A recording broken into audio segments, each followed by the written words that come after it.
can rub that on your skin in the general area where the stretch marks are occurring, where inflammation can occur. In addition, if you're pregnant, I recommend that you also, the two herbs that I recommend are dandelion and fennel. And fennel can help keep your stomach smoothed and help your intestines work a little bit better through this time of your life. And in addition, by drinking dandelion tea now and then, you help with any inflammation internal that is created. So an ointment can help for pregnant. Nervines are great as an ointment for problems that you have, whether you are a skier and you took a tumble and you just want something to rub on, then I would recommend a nervine ointment. Yes, I do sell them, but you can make your own. You can take a couple of nervines, oat straw, skullcap, mugwort, they're all good nervines, and you can put them in a pot, in a saucepan, along with a couple of things like goji berry for blood nourishment, or forsythia for any type of, to also fight if there's any concern at all about possible infection, antibacterial, antibiotic kind of action. Comfrey is a great healer. Calendula helps move the blood. There's a number. Oregano, believe it or not. Oregano and thyme are excellent in an ointment. So these can be included, and then you cover it with oil and boil it for 10 minutes. And if you wanted an ointment consistency rather than just an oil, then you basically would, I just noticed for some reason, I think this is recording. It's showing that it's recording, but the clock, so we'll just have to see how that goes. Let me just stop it. So this should work. I'm actually practicing at stopping to double check that recording is actually happening. And it was, and so I'll just continue along in the same vein. Once again, Peggy Miller, Maintenance 15, Topicals. So basically, as I was saying, there are different topicals that can really help, and you can make your own nervine ointment for injuries. You can put a bunch of the herbs that I just mentioned into a jar, add in oil, bring it to a boil, strain it, boil it for 10 minutes, strain it, add in beeswax to make it more of an ointment with a bit of vitamin E for a preservative, and it's also great for skin. So that can be a good nervine. And the other previous one I talked about is one for pregnant. Dandelion can make a great oil. Or you also can find dandelion salves. Look for a dandelion salve. Dandelion is a great, and in my opinion, a safe herb to use, whether it's tea or as a topical if you're pregnant.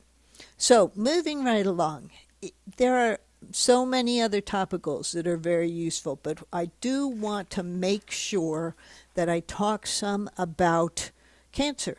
And the reason being is, well, probably because I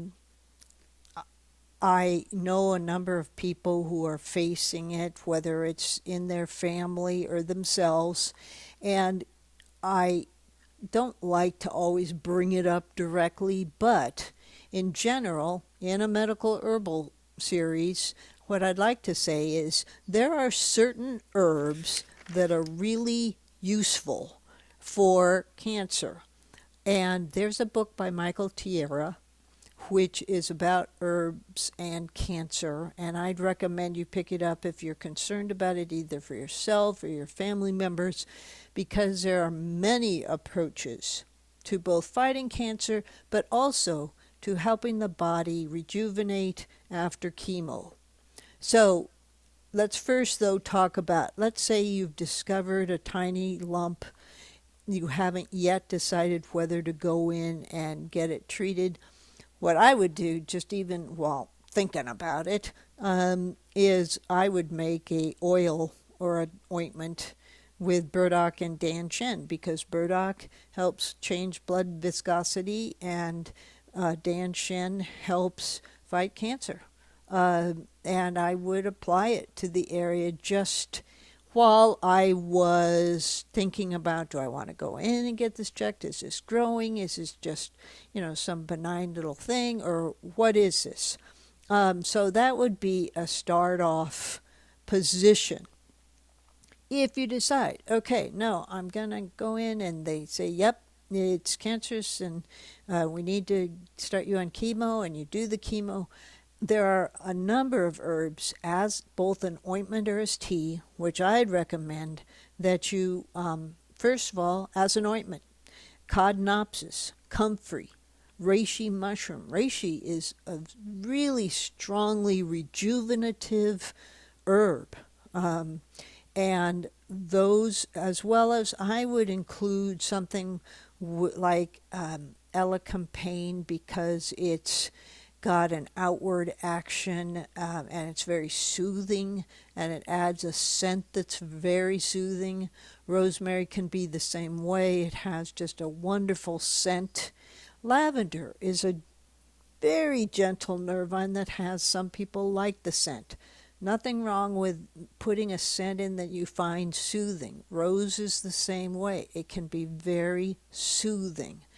But codonopsis, comfrey, and reishi are all, and goji berry. Goji berry helps with blood and yin, and so it helps nourish the area, which has been hit pretty hard.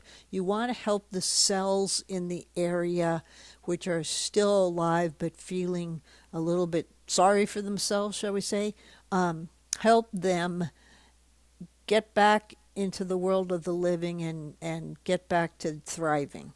And making an ointment can be very helpful for that purpose, just a rejuvenative ointment. So I would recommend that. The other whole area, someone I bumped into had a problem with having a sore neck. And one of the problems that I have is, like, let's say I'm in just a regular conversation and then somebody goes, God, my neck's sore. And I always want to launch into, oh, this is what you should do about that. And people probably get really tired of that. So I'm trying to restrict that. But, it's hard not to say something. A sore neck is an early sign of arthritis, but not always. It can be a sign in Chinese herbalism, which is called wind. When viruses enter the body, let's say you get a cold virus, and let's say you beat it, that was a month ago, but then you get something else, and you get over that, and that was another 2 months ago. Those things can have an impact with the, let's say you, in addition, have liver stagnation. And when you get a virus, even though you can kill the virus or it just dies, you have a cold for a little while, cold virus, and it dies, and you get back to feeling fine, you still are carrying the liver stagnation. Well, some of the virus can create a problem within wherever stagnation occurs, whether it's stagnation in your liver and your joints. The various viruses can sort of contribute to stagnation, so that in Chinese herbalism, it's called wind. And it can cause tremors. It can cause a sore neck. And there's herbs that can help with this. And in addition to using them as tea, I also highly recommend you use an ointment. And you can take, and the main herb I wanted to make sure I talked about was Siler, Fang Fang, which really helps. Like with a sore neck, you can include Siler. It also helps when you're trying to just get rid of a cold virus. But you can include it either as a tea or you can include it as a rub. And when you apply this as an ointment, along with, let's say, a couple nervines, and an anti-inflammatory like dandelion or oat straw, then you will help the area. And I would also include, if it was a sore neck, elecampane, because it has an upward and outward action as well. And the two together can be excellent in terms of helping move that internal wind, as the Chinese herbalists would say, of which I'm one. It moves it out of the area, and it helps disperse it. I would also include, if it's a sore neck, skullcap, because skullcap helps heal nerves, and it can be very good for a situation of that nature. But Xyler, along with the others I just mentioned, make an ointment and apply it. Rub your upper shoulders, rub your neck. Have someone apply it to your upper back, moving it in an upward motion towards your neck and up and out, almost like you would a massage. And in addition, massage can really help as well.